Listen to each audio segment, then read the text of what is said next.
Alright, so like I said, we were working on the Hemi engine there. Got a little more done on her. Get the camshaft in and the cam sprocket and everything lined up, and got the sides put on it. That glue I'm using, the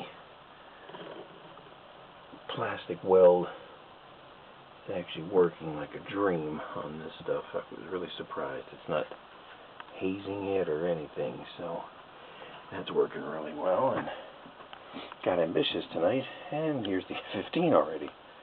Got about half of that together. A lot of sanding and filling on this thing, I think. There's a lot of big gaps and stuff. I don't know if I would recommend this type of a model for a beginner, because the Academy Hobby Model Kits is what it is. As you can see, it has got a lot of gaps and stuff.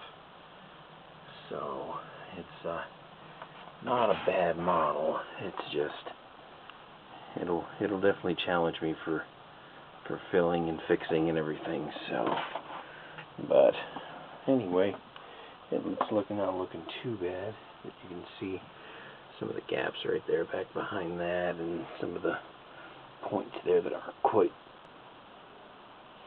Alright, had a little glitch in the camera there.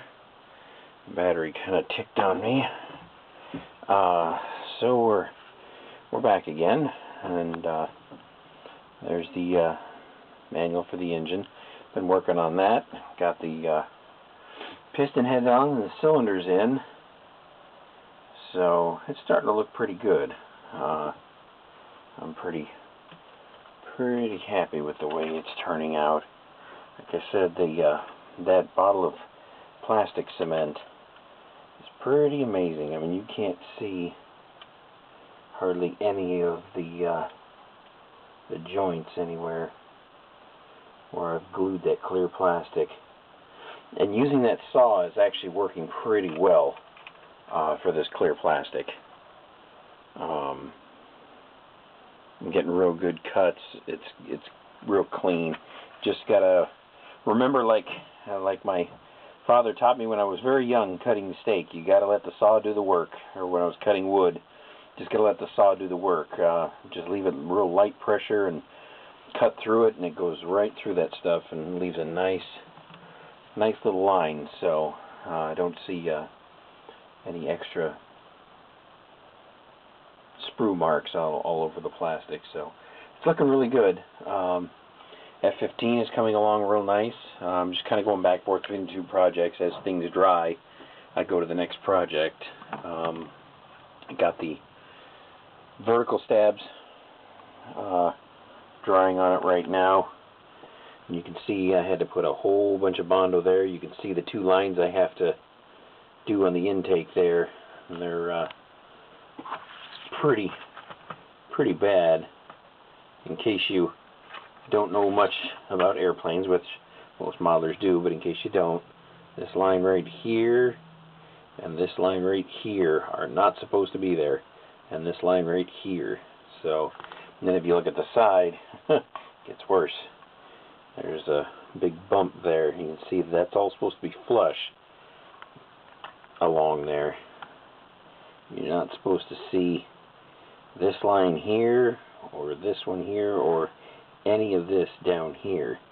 All this is supposed to be smooth and even. So it's going to take a little bit of work to get this one mudded in, but I'm doing pretty good.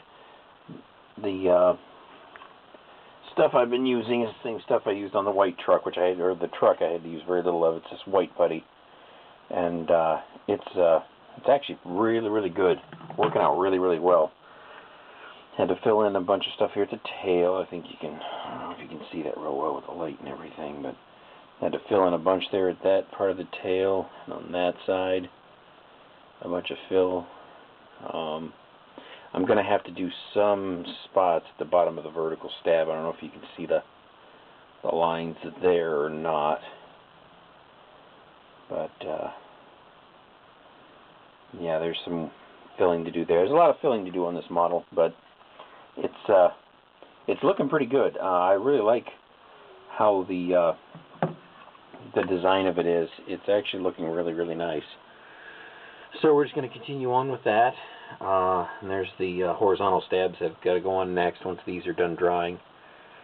The nice thing about that plastic cement is that, like with the vertical stabs, the gap was much wider, but I was able to use that plastic cement. It melted it enough to where when those clamps went on, it kind of forced it and kind of squished the plastic down a little bit and filled up quite a bit of the gaps. So that plastic cement is absolutely amazing for doing stuff like that. So anyway, that's the next update. We'll have another one here shortly.